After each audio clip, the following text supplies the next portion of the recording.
depends on that site, especially who's going to emerge victorious in those gunfights, because those are the teams that are going to win those particular rounds. But the other sites, you've got kitchen, you've got reading room, maybe we'll see a mining in there, but those are more of your typical traditional strategic methodical takes, top down clears. You get rid of the roamers before you get that execute going.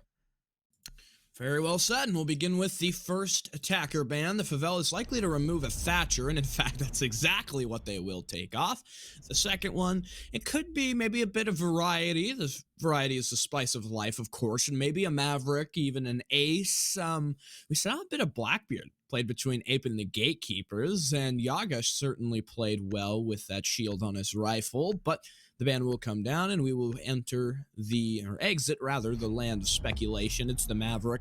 No more M4 frag grenades or that Surrey torch. As far as these Favelas and Apes defensive bans, I think you're likely to see Intel be a large focus, and as well maybe an auxiliary my ban. That's in fact the first one. And well, I don't know about you, Jonah, but I think we're pretty likely to see this last one go down between either the Maestro or maybe the Valkyrie.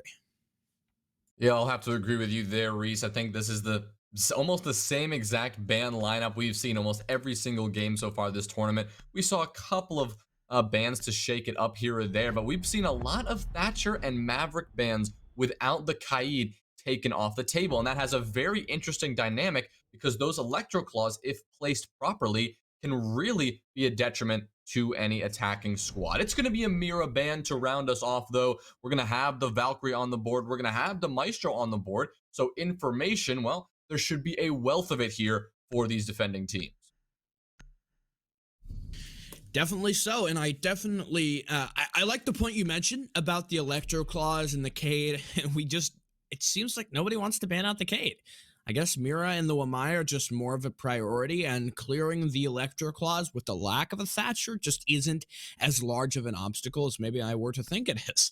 Jay's gonna six-pick from the Buck over to the Buck again, and we'll see, as mentioned, Ape begin on the offense.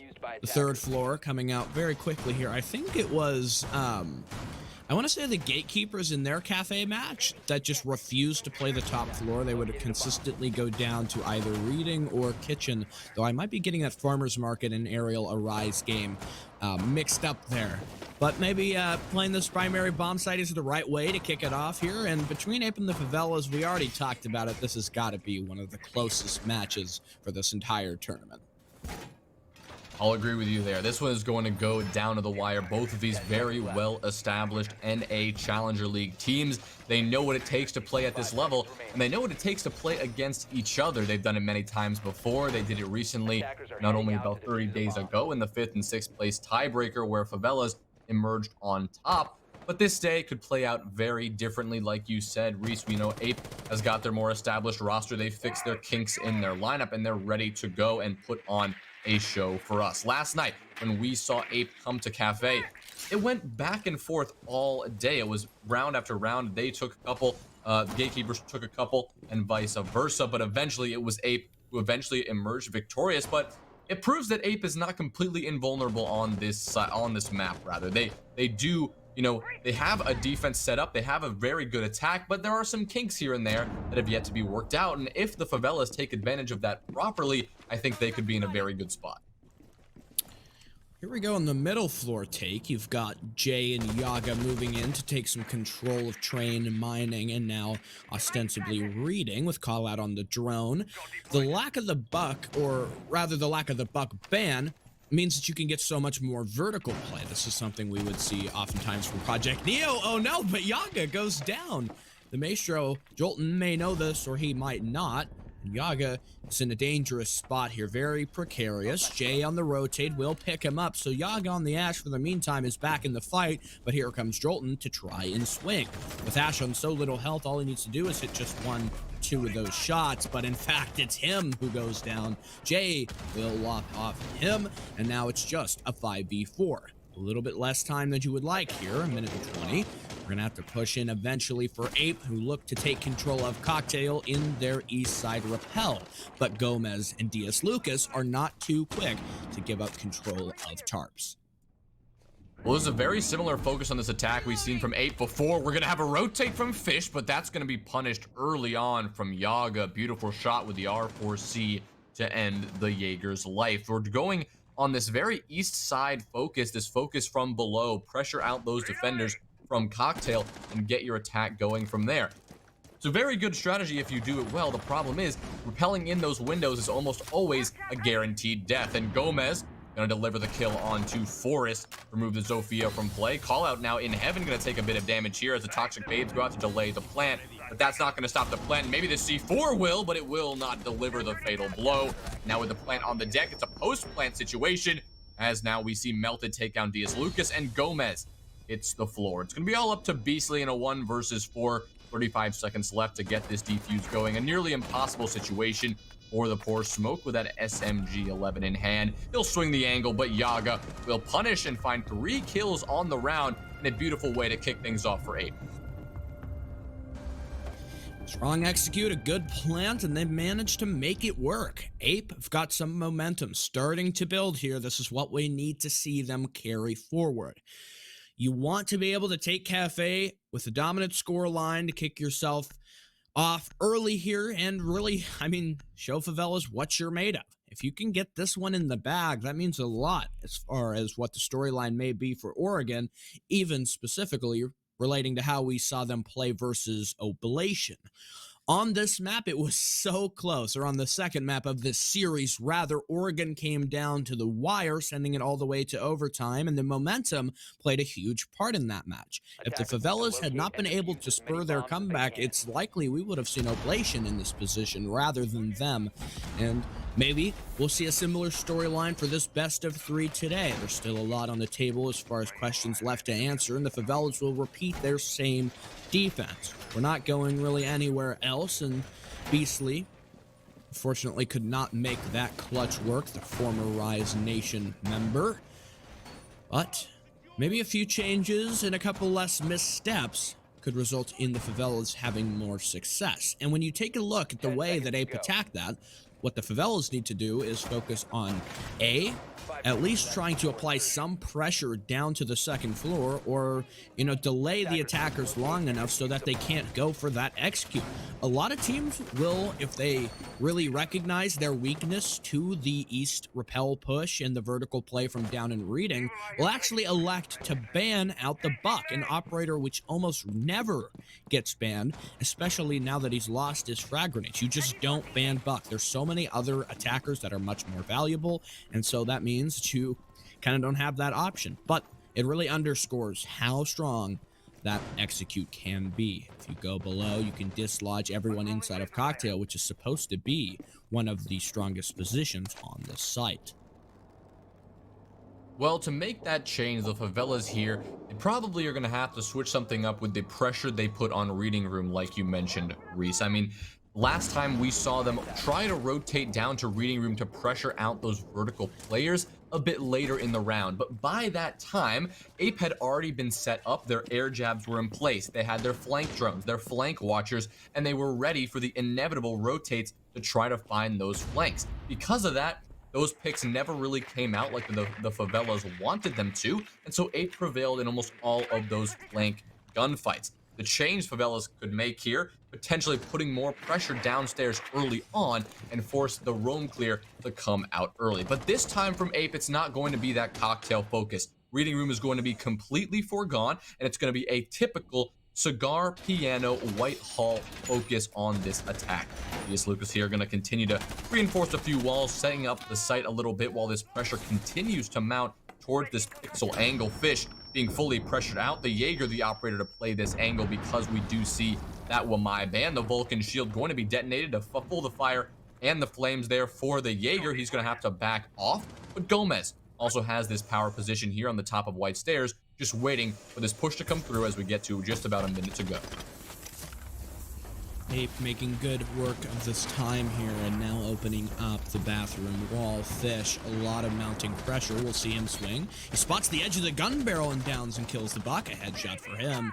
still refusing to give up this pixel position. If Ape can't take him out and get this clear, they're going to face a lot of issues once they try to go on there. Executes another one for Fish. A double kill for him. He goes down on the ground, but it'll be a tough battle to try and confirm this frag with still Gomez on the prowl. A swing around the corner, and it's the Vector to take off the head of Yaga. Now a 2v4.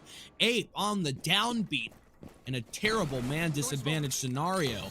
Smoke canister tossed in. His call out jumps to rotate, spots out Jolton to smoke around the corner. It's Beastly, and now Melted drops the hatch. He doesn't have much health. Confirmed by DS Lucas, the Malusi from deep in Cocktail. The Favelas fight back with round 2. Well, that is a beautiful response from the Favelas. They fixed a couple of their mistakes in that round, in the round previous, but they didn't really have to worry about that east side take, the Cocktail take. It was a typical piano, cigar, new balk focused attack, and well, it was shut down at every single turn by the Favelas defense. We saw those Vulcan shields used so effectively. The Goyo playing behind that shield by planks shut down the Whitehall pressure. The pressure in from bathroom got shut down into the players in freezer and Cocktail because of that lack of vertical pressure from Ape attack.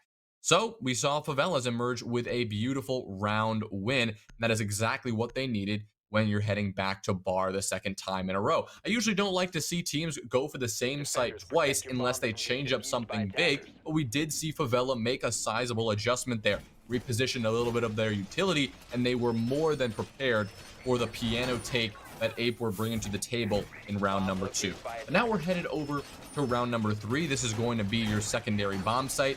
Kitchen will be the focus here for the Favelas, and now we're going to have to see exactly what Ape are going to bring to the table here. Last night we saw them opt for both the typical top-down clear and a little bit of a direct bakery pressure in one of those rounds. So we're going to have to pay attention to exactly what they're going to bring here, but I would not be surprised if it's going to be your typical roam clear, working your way from bar all the way down, opening up that hatch and getting your pressure onto the site itself. Mile marker as far as the performance for Ape to look for in this round is the speed at which they're able to succeed in their roam clear, especially with the Favelas dedicating some utility and some manpower to trying to hold them back. You've got Fish on the Vigil waiting upstairs here in heaven, sitting close to the window. He'll melee it and likely will give the sound call to the waiting Yaga below. Jay pulls out the gadget for a brief moment here, but Yaga moving in doesn't have the eyes on the prize. The Vigil above hiding in this corner. And if they don't drone him out either, the intel might not come through, but in fact he will reveal his own position as he goes for that swing. And now Yaga, keyed into this, will watch the rotate. He doesn't want to give up this kill. If Ape can start it off and go 5v4, that gives them a lot of leverage to apply to the objective. They're still going to take their time, though, and the drone moves in just as soon as Fish tries to find the rotate. But there's drones every which way he looks. Swinging back out onto the balcony, doesn't spot the player until seconds too late, and rotates around the balcony before failing to get the kill. He's going to have to rotate, give this up, but dropping down, does he know there's a player outside Hell Door? He doesn't. Call out guns down Fish, but Beastly with a nitro onto Forest. Well, that is a textbook roam clear from Ape, unfortunately losing their Zofia in the process to that C4 from the Malusi, but overall a brilliant job forcing that Vigil out. But if you take a look at that clock, that burned a lot of time off that clock. Oh, the shot from Beastly will take down Yaga. There's still a roamer to worry about, and that roamer is doing God's work here, taking apart this Ape attack. Now it's going to have to be up to this Jay now pushing in the IQ, looking for this Malusi, who is proven to be so elusive, now hiding here in train room. The swing comes in and Beastly shuts it down. Jay gonna hit the floor. Here come the final two attackers on their last-ish effort, and finally, All Out will take down Beastly and send Beastly to the grave. And now a 2v3. Not an impossible situation, as the hard breach is still on the table. You have your utility from your Nomad, one flashbang remaining, as well as those Nomad air jabs. They do have no drone utility, however, so this one is going to be quite a tough push into sight because they're not going to have any way of figuring out exactly where the defenders are positioned. Smokes do go down. trying to prevent the long angle over there from Prep. But Dias Lucas, he's here in Java. He's just waiting for this drop to come through. Jolton, though, who's playing very close, gets punished. Callout finds one. Callout finds another. That's going to be his teammate that's melted. And finally, Gomez will take down Callout. But wow, Ape actually could have easily taken that one after those two beautiful frags had it not been for the unfortunate team kill. Luckily, Gomez was able to clean it up near the end, and just as you mentioned, Ape came a lot closer than it looked would have been possible. A drawn out and bloody battle to take control of the second floor, with Fish and as well Beastly managing to keep themselves scarce and playing that very safe, but also Beastly getting the frags when it was necessary. The fact that the IQ even looked to check that corner is a testament to the skill between these two teams, because, I mean, do you really ever expect someone to hide there next to the drone hole? I mean, maybe if you went out in the hallway, you would have gotten the toes of the Malusi, but unfortunately not. He tried to rush through the rotate, and it cost him his life and gave Beastly the triple kill. Ape now down by 2. They had that initial success for their cocktail take on the third floor, but so far it has been coming up Favelas in these previous 2. And they're going to look to try and improve their record here in attacking the Favelas' next up defense. It'll be a reading and dining hold with the traditional vertical extension. Yeah, we're going to see the tertiary bomb site come into play here, and quite a bit of utility devoted to that vertical extension. But we speak about utility, we're actually going to see Fish bringing out the Legion. This is an interesting pick, not the most common pick, but useful for extended holds, because you can place those goo mines down in those high trafficked areas and really can figure out exactly where those pushes are coming from and delay those attackers from getting that roam clear that they're going to sorely need to get their pressure going on this tertiary bomb site. No doubt they're going to be headed up to that roof and trying to get this vertical pressure going, but Fish and the crew upstairs, Dias Lucas included, they're going to make it a bit tougher for that to actually happen. They're going to maybe spawn peek here and there and try to delay this push as much as they can. It's going to be easier said than done, as Dias Lucas going to take a few shots there over from the window there on mini bar. Now Beastly with that heartbeat scanner going to do his best to provide that intel to support those players who are on that vertical extension. For a second there, it looked like Fish was going to try to put on a Feltwinter impression and go for that stage spawn kill, which we saw Felt do so much when they played yesterday on Cafe. But to rotate out, Dias Lucas, yeah, he's tagged up a little bit, but escaping with his life, I think, is the more valuable asset. Jolton with the swing now, Ape taking some control inside of Train. They're looking to apply pressure to the A site. This air jab gets taken out. That's got to alert Ape to the presence of Fish inside of Bar. He rotates further back inside of Shaiko's spot as the attack begins to mount. Ape trying to get some pressure going here. Little do they know, Beastly is below. Yaga finds the opener as he guns down Jolton. So your Jaeger gone, and it'd be 3 times now we see Yaga fall, or rather Jolton. And Fish goes as well. It's a 5v3, and Ape are up by a massive margin. They're going to have to go for this site push. Beastly, though, he's still below, feeding that constant intel to give the Favelas, the rest of his team, proper can-do effort. But no, we'll see Gomez fall. The nitro tossed on up. Callout sticks the plant, but not for long as he blows sky high. It's melted Yaga and Jay to get this clutch as Beastly runs at top speed on the flank. Yaga picks up that diffuser, continuing the work of Callout as Beastly rounds the corner and spots the edge of Melted. Coming back around, it'll be the Nomad who wins that gunfight as the ARX sounds off to take Ape. They get round 4.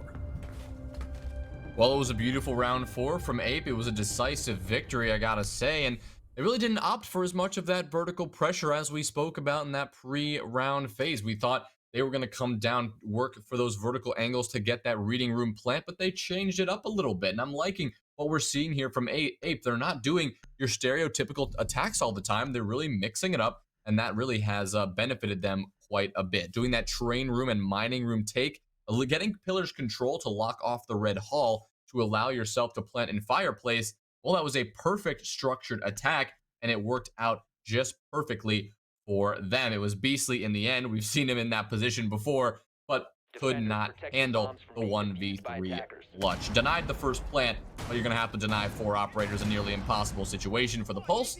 So that was going to be a beautiful round for Ape, and there we're going to take the round for victory. But we're headed over to round 5. We're going back to Bar and Cocktail. Last time we were here, the Favelas took it, but the time before, it was Ape with a beautiful east side cocktail and vertical play from below, which gave them the round win. So I'm curious to see if Ape are going to opt for that same cocktail strategy, or if they're going to go for that piano and cigar take that did not come to fruition for them the time before. Just a quick update further down in the losers bracket. It seems that PogChamp have actually had to forfeit their match versus Oblation because they did not have enough players in order to, very simply put, play the game. And that is a sad tale. I think that would have been a great game. Both of those teams fairly evenly matched. PogChamp, they were expected to qualify for Challenger League, even though we both know that's not how things went. And I think that would have been a good grudge game to see the progression of both teams. But unfortunately, no, PogChamp are out, and Oblation move forward to face the Gatekeepers. Here's another quick take. Ape repeating what we saw them get success with on the first round, that east side take as you talked about. Yaga coming in. No block this time. Jay instead will be bringing the IQ, and maybe if Jolton gets a little bit too comfortable inside of Cocktail, he might just find himself dead because the IQ scanned him below. And in fact, that might be what comes up next. You can see just above here, Jolton rotates off the cams, but the drone spotted in the vertical play should alert him. Yaga down and dead now, confirmed by the Alda. It's a headshot, taking him off the board.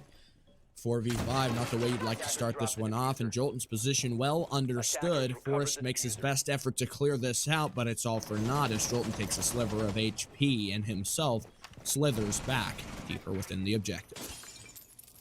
Well, we're going to see Gomez toss a C4 out here in this white stairs window. It's not going to be able to find anybody, but that's going to be a shot over from Jay onto Jolton, finally removing the persistent Maestro from the cocktail area. Now Fish going for the run out on the rappel. He'll get it. That's Jay to fall. He finds a double. Fallout's going to hit the floor as well. A beautiful run out from the Jaeger. Now Forrest rotates around, try to find Fish as he comes back inside, but now is very aware that he could be pressured from somebody from above. So not actually capitalizing this, as Fish is just completely content to hang out outside, just playing time here. Forrest better win this gunfight, or that's going to be quite an embarrassing moment for him, but he does. Fish finally taken out by the headshot delivered by the Zofia. So his time outside, fun in the sun, eventually going to be shut down. But not only has that taken up a tremendous amount of time off the clock, but the man advantage has now swung once again in the favor of the Favelas, shutting down that east side take that we saw work so well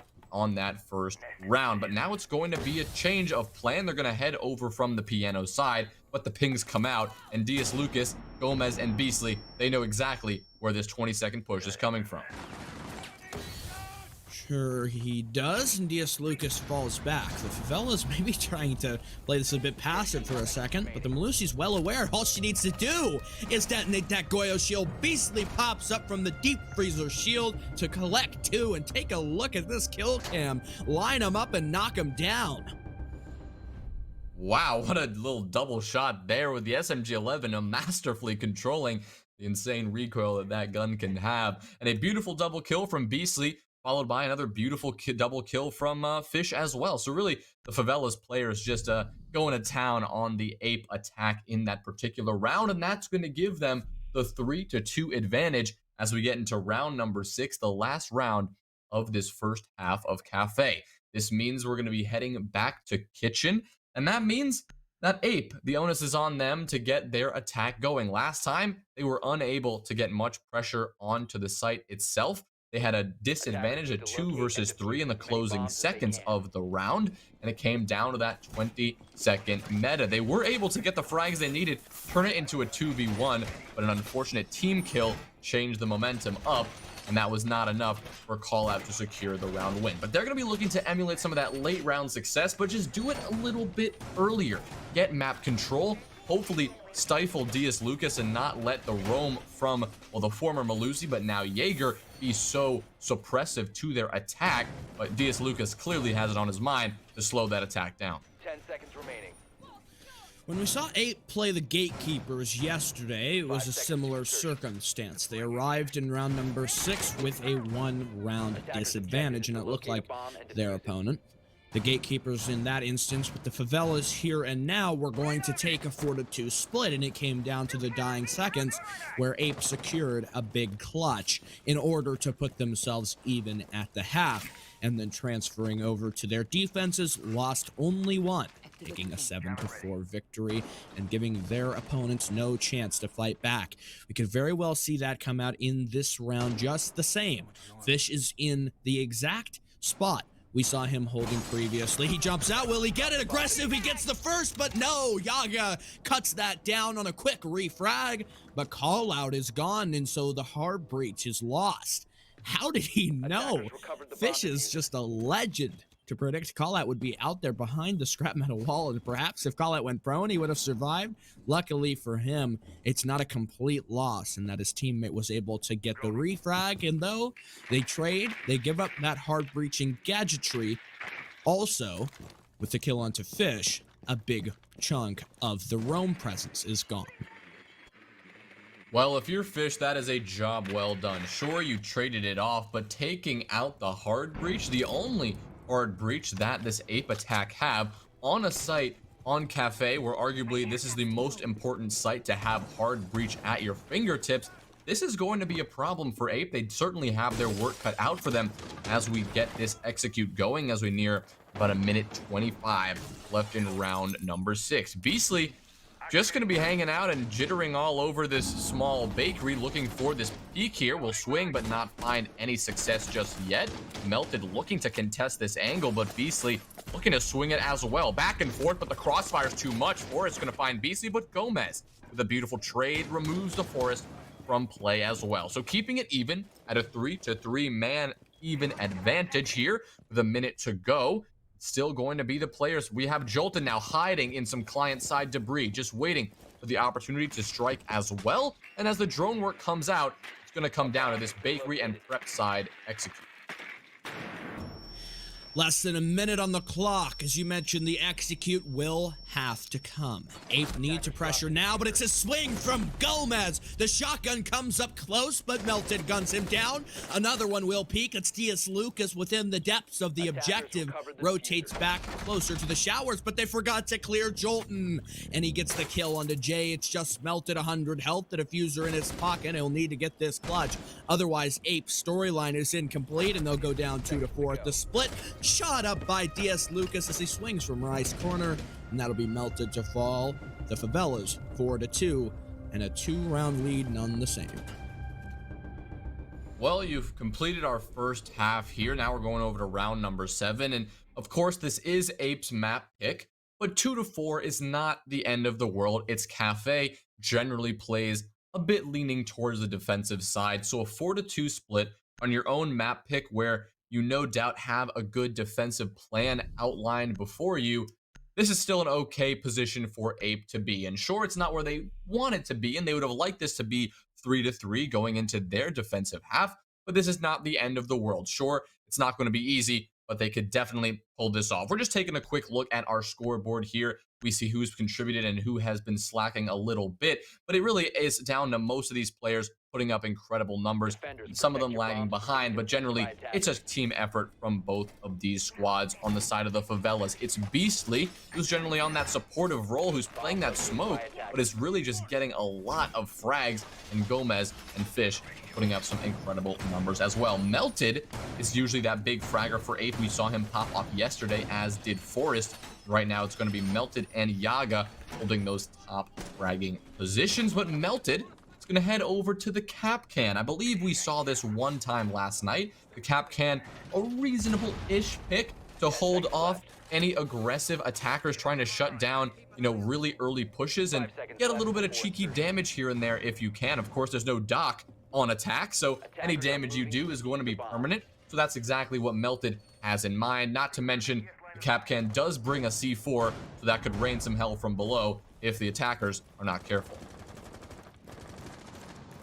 Capcan, in the same vein as Frost, is a really kind of off-meta pick that you have to make very specific circumstances met for him to be a viable pick. We talked about Melted on the Capcan when it was Ape versus the Gatekeepers, because the Gatekeepers, we know how they play. They run into the building and they try to take control of everything as fast as they can, and so the Capcan is a valuable pick. If you want to talk about his utility, you've got a Nitro Cell, which is good on this objective, and he's also got the 9x9 VSN, which is a very controllable gun. You combine that with the 1.5 times sight, and it actually makes Capcan a pretty decent operator to station here inside of Train. Forrest will defeat a drone. That's another player to track as far as his performance. We saw how well Forrest did on the Jaeger, securing back-to-back 4Ks yesterday, and he might look to repeat that very same thing. Fish comes out. He's on the red stairs angle, making sure that Forrest doesn't try to come up and reclaim what is not rightfully his. Well, Forrest will have back off now into code check, waiting for this push to come through. Jolton, his responsibility now is going to be establishing those vertical angles. He's going to Swiss cheese the entire ceiling of the site and try to force out those anchors from their hard-held positions. Melted, he'll be one of those anchors, just watching and waiting for that vertical play to come through. Jay is prepped to C4, will blow it and find Jolton. A beautiful timing there. Jay almost getting taken down for his troubles, but narrowly escaping his fate with a beautiful C4 toss. Now we have Call Out working his way over into the bakery, waiting for this push to possibly come through. The bakery door has been opened, but we only have one attacker outside right now. That's going to be Beastly, looking to contest this. Malusi, he'll swing in, but without aiming down sights, he's just gonna get absolutely domed. One attacker now will take the space because that diffuser is gonna have to be picked up. The utility dump flies on in, but Call Out rotates to the bookshelf. He'll take out Fish as he vaulted into prep. Gomez gonna get taken down as well. Call Out on a tear, a triple kill from the Malusi, and it's gonna be all up to Diaz Lucas here in this 1 versus 5. This Ape defense has really come to play. Well, they certainly have, and they're racing towards a flawless round. That looks like it'll be the result, unless maybe Jay gets on the wrong side of this AK. Diaz Lucas with the rotate, 10 seconds to go. He needs to find something, but it's not to be, and Ape will step 1 round closer to tying us back up at 4-4, and heading into round number 8. That's the question we seek to answer. Maybe when they played the Capcan yesterday, it didn't work. It certainly worked in this round, though, and Ape finds some success off of overall their hold. Really confident from them on Kitchen. This is the trendsetter to find success now on their defensive half with a flawless round nonetheless. An expectant performance to be seen for the rest of this game. Well, that performance from Ape was certainly decisive, of essentially a flawless round from them, with the time running out with still 1 attacker on the board. And, well, Diaz Lucas is clearly going to use that time to hopefully strategize with his team, try to regroup and figure out what exactly went wrong there.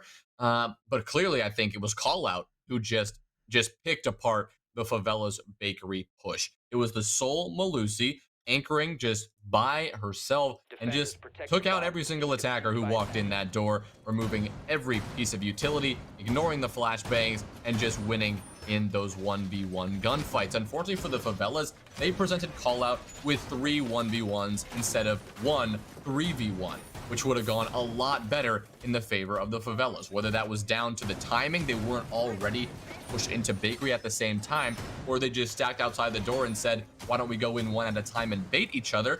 We can't really know exactly how it played out, but we did see Call Out emerge victorious regardless what exactly the Favelas' plan of attack was in that moment. You gotta play like a unit to beat a team like Ape, to beat a player like Call Out. And in that situation where Call Out was essentially alone in bakery, it's definitely a situation where the Favelas could have had the advantage if a little bit of the coordination had gone just a touch better. But we're heading over to Reading Room. We're heading over to what is generally considered the tertiary bomb site. Ape right now they're gonna forgo bar and cocktail, skipping that out in favor of Reading and Fireplace.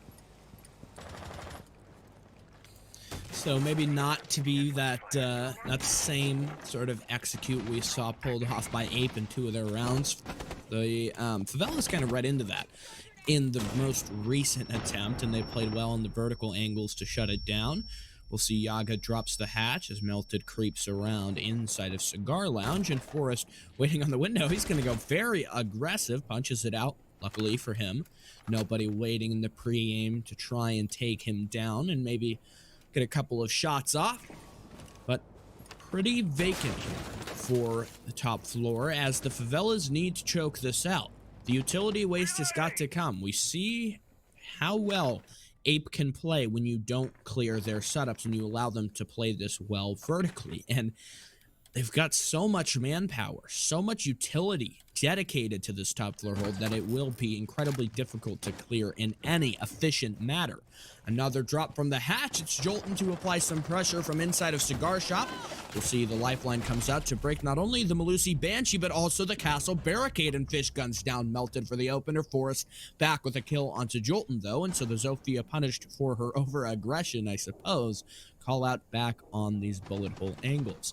Can he connect the shot onto the player? He spots him and he gets it. Call out with a headshot. Wraps around the corner looking for a second. A flashbang caught by the ADS. Yet another one. The prone player. That final flashbang. But here goes Call out. Very aggressive. Downs the first. The fadeaway almost gets Gomez for a third. He'll survive to fight another day with less than 50 held in the bank. And Ape successful in their time waste. 55 seconds. The Favelas, they've got their hard breach and soft breacher combo still, but with no control of Cocktail and still holding this passive. It'll be just even more time waste here. The Favelas need a miracle to make this happen. Well, the miracles from the side of Ape, they've been delivered by Call out round after round. Forrest delivering the fatal blow onto Gomez.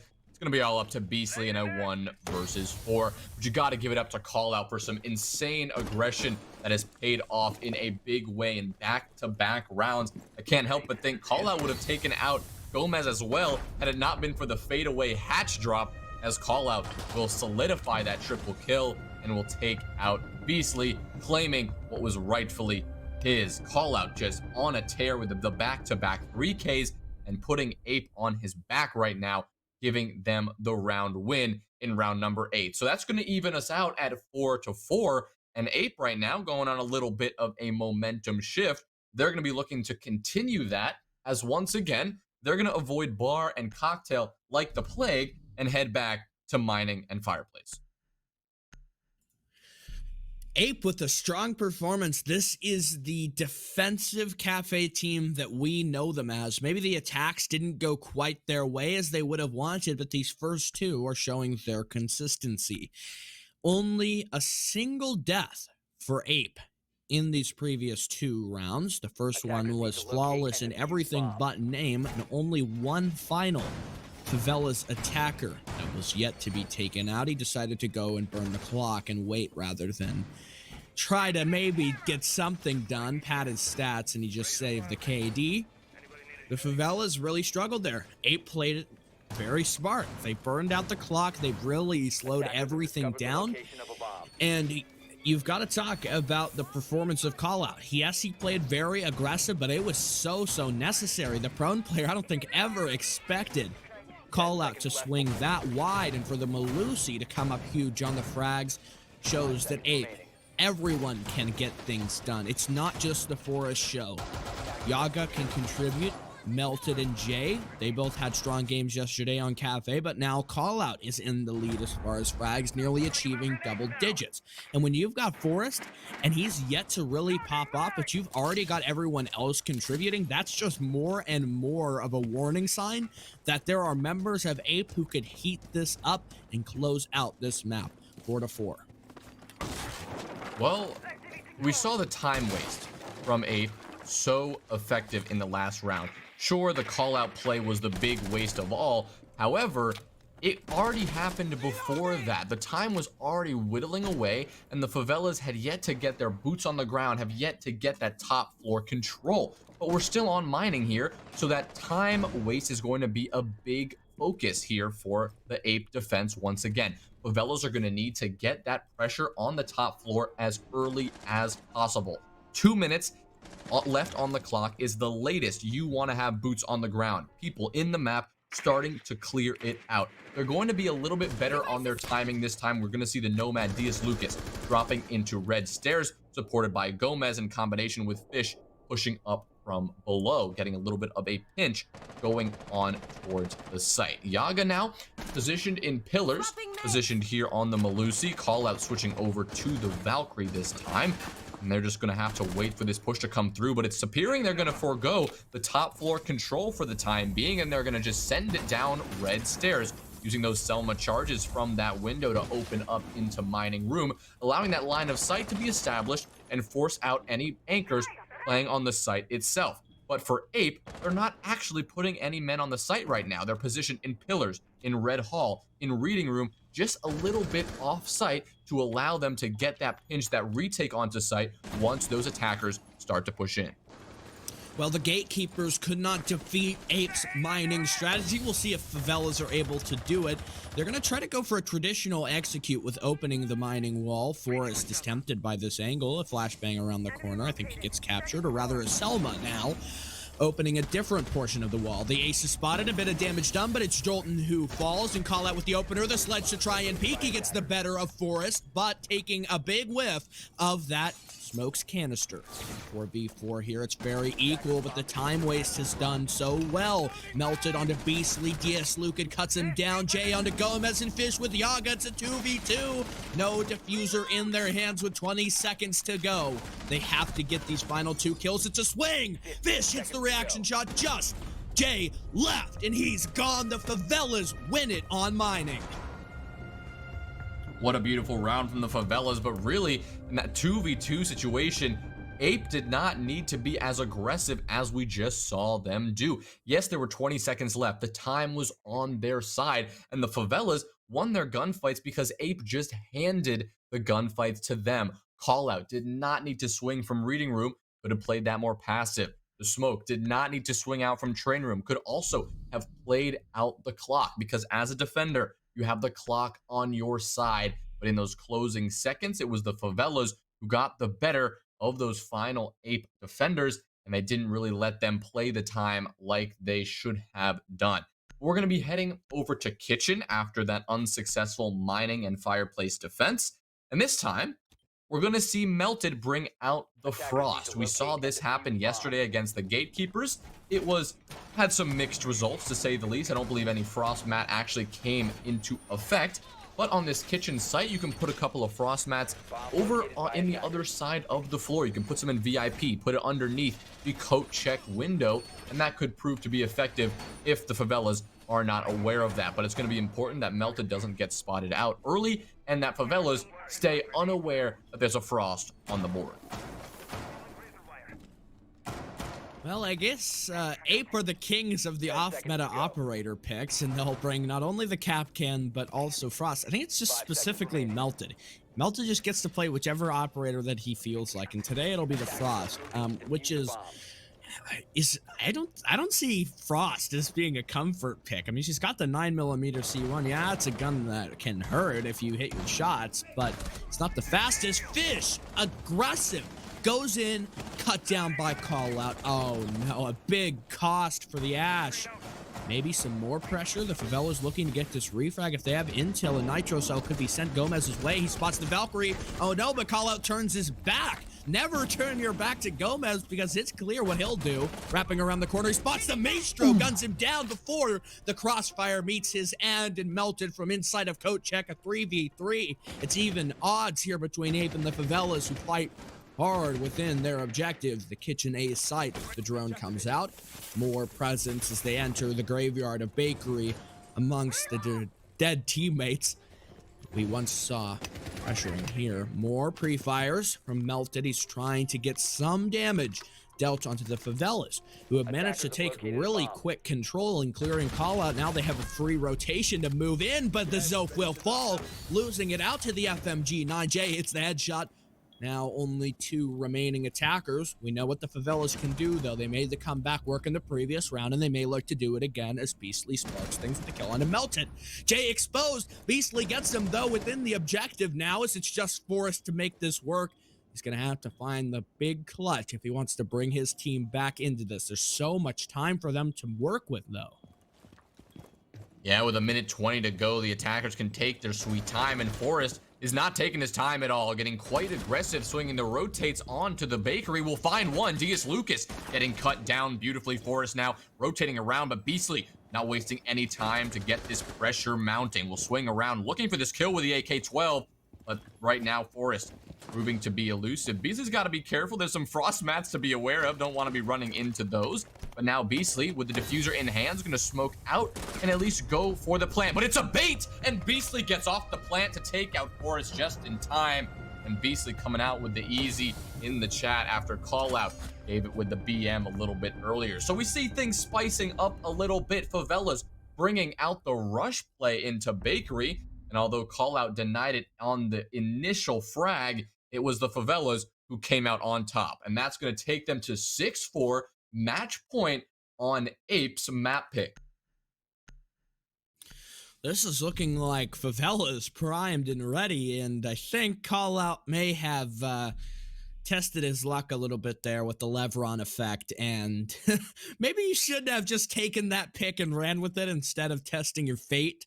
And Beastly, you got to talk about its performance. I know that was a very weird round, so you have to be careful with the lens that you choose to look at it with, but Beastly got so many kills, taking down a big chunk of APE's core on-site defenders, shutting down pretty much all of the anchors and making that winnable even when it looked like APE were in the advantage.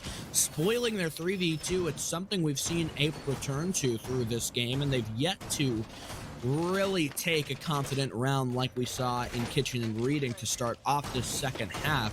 Just that mining and defense in the Kitchen as well now in recent memory. It's another set for Reading. I know you're going to talk about this, Jonah, but it's the slowdown factor that really got APE such a huge start and got them so far ahead of the FAVELAS last time they defended here. Yaga's back on that castle, which also played a large role in the Malusi with her Banshee, so maybe this will be a pretty similar round. The FAVELAS have got to recognize this and fix the errors in their ways. We're absolutely right, Reese. I am going to talk about the timing of this round just a little bit, but it seems that the FAVELAS are getting around that timing issue by foregoing the typical approach that you would do a roam clear. We saw in that last round, rather than doing your top-down attack, clearing the roamers as you go, they didn't bother wasting any time to just storm into the bakery. It doesn't seem like they're going to waste any time taking upper control as well. They might even skip it completely and try to go for that direct site take, but at least for now, they're going to go with that default approach, opening up piano to try to clear those top floor defenders. Melted getting quite aggressive here in an effort to find an early pick, but all the attackers are either on the roof or working their way in into Cigar Fish. Now top red stairs, the Wub gonna give away the positioning of the Ash, but for now it's not going to be penalized as all the attackers are here to support one another. The air jabs coming out to not allow those defenders to get cheeky on any possible rotations. You see the drones coming out with about a minute 45 in this round. Now Fish swinging on this pixel angle, gonna do a lot of pre-firing, but call out will remain safe and protected behind that deployable shield, just waiting for call out the opportunity to shine once again, because last time we saw this vertical pressure go down with about a minute 15 remaining, that's exactly when call out went on an absolute tear. He might find some more success as well. I mean, it's got that recent history for him. Gomez will sledge this open, so they've got a route deeper inside of mining with Train on the horizon. A drone is spotted by Yaga. Very cinematic there, and they know that the intel is coming. Jay jumps over. He's going to try to hold this maybe a little bit more passive, and Yaga looked like he wanted to make an opportunity out of nothing. Forrest has to start showing up for his team. I mentioned that APE were working well, and he maybe wasn't having the best game. It didn't matter then, but it certainly matters now. It's Jay to come up with the first impact as he knocks down Gomez. Your sledge gone, and now those frag grenades taken off as well. APE, once again, have managed to stall out the FAVELAS in a big way. They've still got players left to clear here on the top floor. Jumping over, Fish taking damage. It's a rotate to the double door for Forrest. 7 kills for him, looking to make it 8. If he leaps over, he might just spot the player around the corner. DS Lucas down to confirm by call out. The Malusi making her impact again. Beastly, the clutch player from the previous round, sprinting through the corner. He gets 1, make that 2, but forgets the Valkyrie and White Stairs, and now it's just Jolton with the pistol in hand. The RG-15 Rounding the corner again, it's the Valkyrie who hits the reaction shot, the knife to confirm an APE with round 11.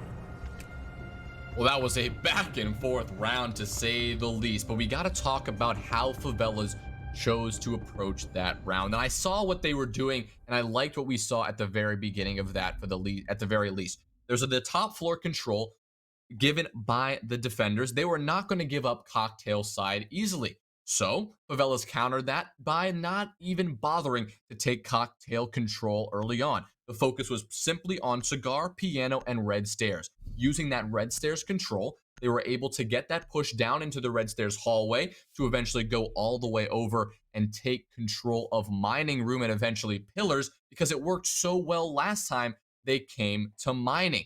But there was a little bit of a disconnect in this Favelas attack. We saw the Ash pressuring just a little bit over on the side of Cocktail when all of the teammates were busy pressuring into Mining Room and into Pillars. It was a little bit of pressure, a little bit too late, as the team was not there to support the Ash. So that a little bit of disjointed play was the result. Well, this result was the result of that disjointed play, with APE taking the round win and bringing us back to 5-6 with match point still on the line. Favelas still have a chance to take this, but we're headed back to Kitchen on a site that APE have won before.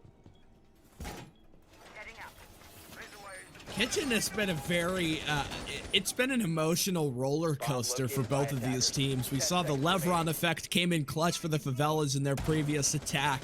A very chaotic execute, I have to say. Beastly has been on a heater, matching the level of performance that we see from Callout. In fact, both of the Steel Wave mains, I guess, for him and Beastly, having their strong day in the sun. I think we're going to be going to a rehost, though, so stick with us here as we figure everything out.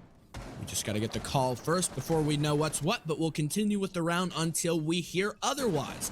As you mentioned, APE 5-6. Overtime looks likely, but the Kitchen defense has got to be a little bit more sound from APE if they want to get this done. It's just the way that they played it in the previous round was so chaotic. They played very sporadically. Forrest goes for the jump pad, he comes back in. Wow, what a kind soul. He's going to put the barricade back up. Very cordial of him. Well, for now, we're going to assume this round is going to play out fully before we get any call from the admin here. Call out now positioned in Bakery once again. The blown player to contest this. Yaga will support here from Prep, but that's not going to be easy as the pressure from Bakery Door and from Wedding is going to be mounting. We did see Jolton get taken down there, but Gomez with the revive. Call out now swinging on them, but will not connect any shots. It's a very precarious position from Call out. Here comes the course, booking their ticket to the grand final with that path straight to our January invite event. Here we go, everybody locked in, back down to kitchen service and cooking. We can quickly take another look at these lineups and maybe get a better idea. I think this looks like fairly solid, that same old Favelas rush execute from the Bakery take. You've got a lot of opportunities to waste the ADSs here as well. You've got Ash, Nomad, both can bring flashbangs, and maybe if things get a bit dicey, perhaps some of those flashbangs miss. You've also got Ace with his smoke canisters. We've seen Beastly has been pretty spot on with a lot of his tosses with those canisters so far this match, and we'll be kicking things off very shortly. You've also got the frag grenades on Gomez, which are the big test. If they can get inside of Bakery, eliminate the Bakery bar presence, and then apply a ton of pressure over towards Red Hallway and Kitchen Prep, that's when I think we'll see them have the most success. But we still need to watch, because the Favelas they might try and go for a very same change. They might try to switch things up and go for a full take. Who knows? He's got some preliminary drones outside Bakery, at least it's just Gomez so far, and maybe they will try to rotate and go for something a bit different. You've got the rotate set up there by Yaga so that they can move into the Bakery bar, and then a bit of offsite presence as well. You've got the rotation opened into the garage. Well, we're going to have to, really keep the focus on this Bakery position and how Forrest is going to hold this, because like we talked about before our previous rehost, this is a dangerous position for this Jaeger to hold. It's not an easy position to get out of without being taken out first. A crossfire established between bakery door and small bakery window can prove lethal for this player if the utility is not placed and if that player is not careful. We are going to see another ADS be placed down to help Forrest avoid that early death. But he's going to be pinched from both sides right now. He's going to have to find a pick here or rotate away and save his life, or Favelas are going to be in the advantage situation once again. The drone army continues to pour Forrest's way, but now he's in a position to rotate away. He snuck into prep successfully, now backing off a little bit further off site with the support from Melted here, but Forrest will swing out and he'll take down Fish. A brilliant start for Ape getting into round number 12. Gunning down the Ash, now the Favelas have lost that spear point operator. Needing to find this refrag swiftly, we'll see multiple players from this Favelas offense move in. The rotation still exists. A pathway through to the site, but Melted onto Jolton. It's a 5v3. The advantage has swung the other way. Ape find themselves in a commanding position, and overtime looks certainly possible here. The IQ dead. Now we see Forrest with an opportunity to rotate down to bottom of red. Beastly waiting through the rotate, looking for anyone sitting at Rice. Nobody presents themselves quite yet. He'll toss out a drone, wanting to get some intel before they press this issue for the push. A gas canister tossed out deals no damage. Luckily for the player who is holding close to rotate, the shield though proving to be very difficult to clear, with Gomez already having lost that utility. No more frag grenades for him to clear this position. And so the Frost should have a lot of luck waiting behind here. The perfect coverage. No, Forrest with the missed opportunity. It's a swift refrag from Call at 50 seconds to go. Gomez waiting, and DS Lucas trying to move in deeper through to the objective. Frost not yet at the shield. Gomez makes sure of that as he guns her down. Now it's a 3v2. The Favelas have fought it back, but no! He walks right into the Frost trap. A grisly end for Gomez, and now it's just DS Lucas.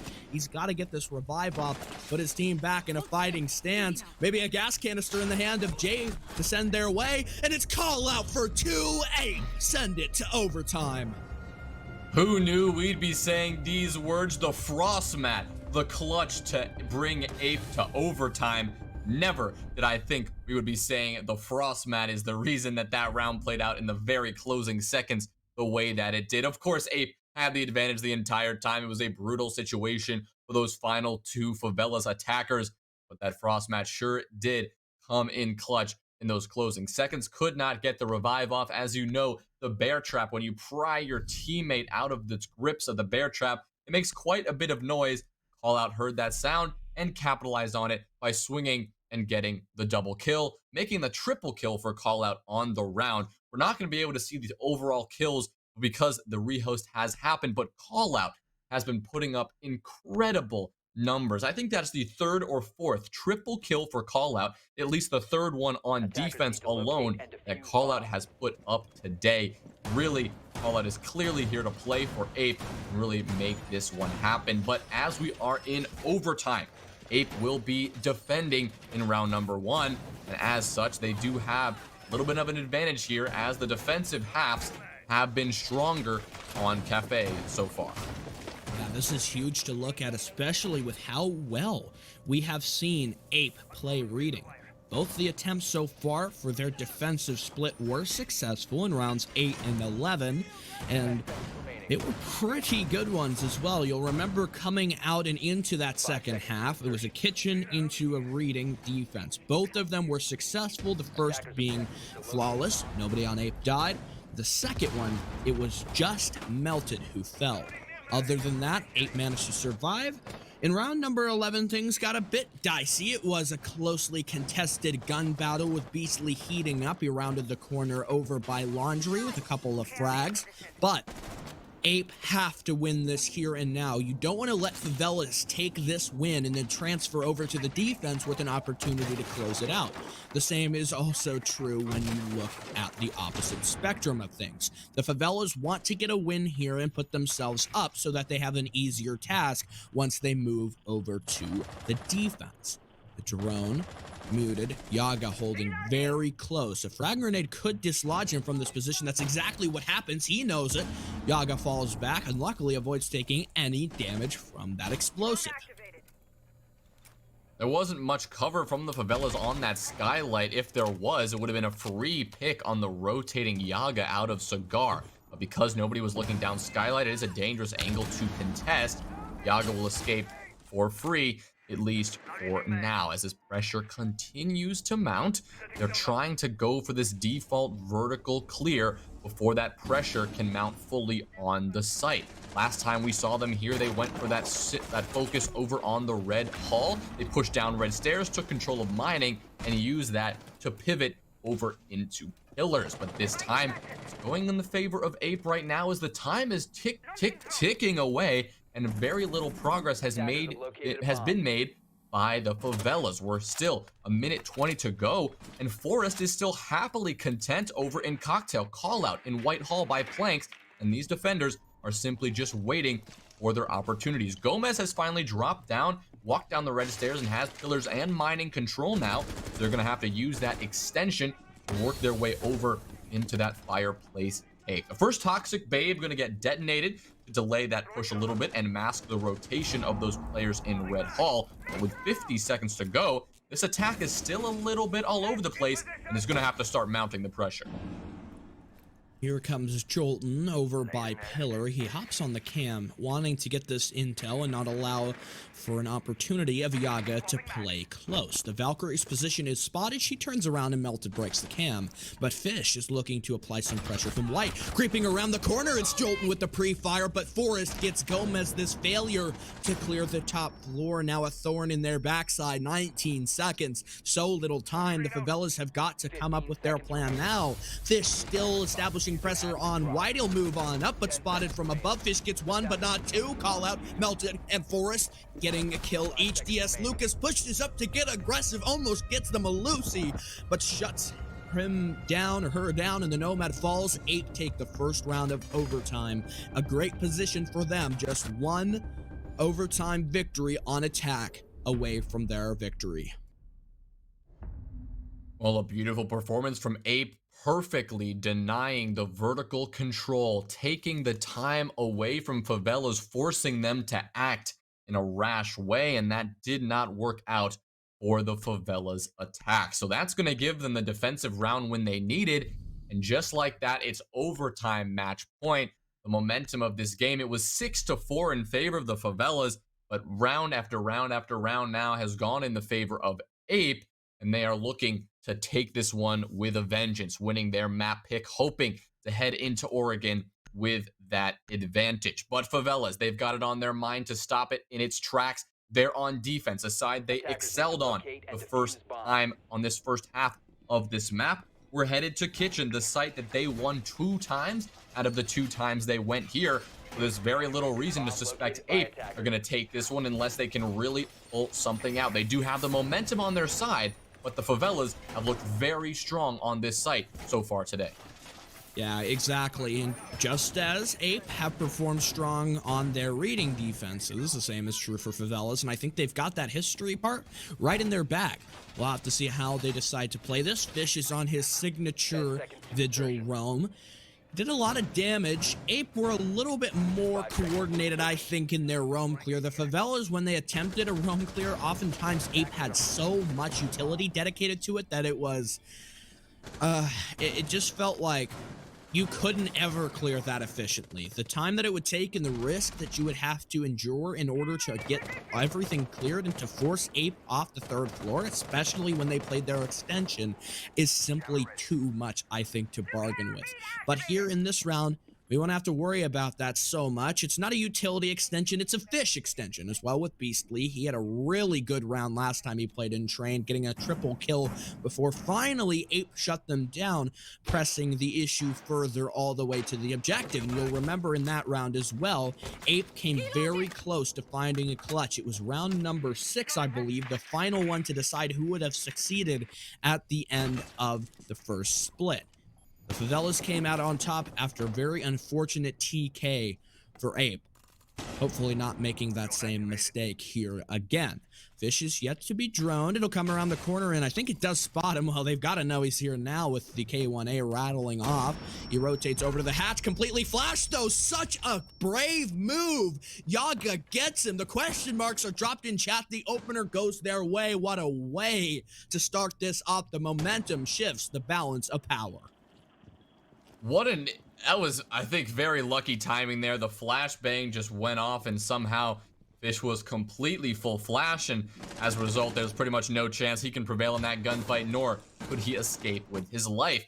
So already the Ape attack is looking pretty good. The time on the clock is still whittling down, but they do have the man advantage and the full stack of players on the board with a ton of utility barely been used just yet to push onto this site. The drone utility is lacking a little bit, so it's going to have to come down to that execute, and if that gunplay can just be superior. But with a minute to go, it's going to be all about this vertical pressure. We do have the buck, we do have those breaching charges and those impacts from the Zofia, and they're going to be doing what they do best, Swiss cheesing the entire floor, forcing the roamers out, but it's Gomez who finds the pick onto the buck of Jay. So that's going to even us out at a 4 versus 4. About 40 seconds to go in this round. It seems that FAVELAS now in a completely advantageous position because the time is on their side, and Ape have not made much progress onto the site itself. Sure, they do have that hard breach, but they're going to have to get this freezer execute going. Here it comes. The smokes go out. The flashes go out. Here's the freezer drop. Call out. We'll take the mute jammer out. Swing all around with that AK-12. Looking for anybody, but nobody presenting themselves to his gun barrel just yet. Now he swings around, but they're going to have to get this plant down as 15 seconds are now on the clock. DS Lucas, vertical challenge failed. Forrest will prevail. At that time, it's Forrest who gets taken out by Jolton. Jolton now with the C4 deny the plant, but the plant is gone down. Gomez finds Yaga. Jolton on the call out. Beautiful shot there. Now it is a 1 versus 3. The defuse is going down. Melted is going to have to find this pick, but the angle is not available. The bomb is protecting the Valkyrie, and just like that, the FAVELAS will take a sneaky round number 14 win. Just couldn't find Jolton. He was too close. He had the perfect coverage, and just the same as we saw the question mark dropped earlier in chat, it comes back again and call out 1 to 10. How mad? Overtime match point. This is what we talked about. It was likely to come down here. Ape, lucky for them, they've begun the overtime on the defense, and they will begin here again. Kitchen and service. We'll see this bomb site played out once more. This was the defense that got Ape here to overtime in the first place. No frost mat. Oh, it's a cap can from Melted. He 6-picks it. Nice. We'll see the Habana maybe looking for a bit of a 6-pick herself. The rest of this composition pretty well solid, and the Zofia does come through. So just the one hard breach for Beastly. Something you want to watch out for, though, is way back, I think it was on that kitchen round that I talked about earlier, number 6. Fish got very aggressive. He leaped out the heaven window, and he immediately killed Callout, who in that round was the sole hard breach. It could be a similar scenario here in this round as well. Ape aren't that kind of aggressive team. They don't really have a Fish who's going to jump out a window, but Beastly, if he goes down early here, man, the FAVELAS will be feeling it.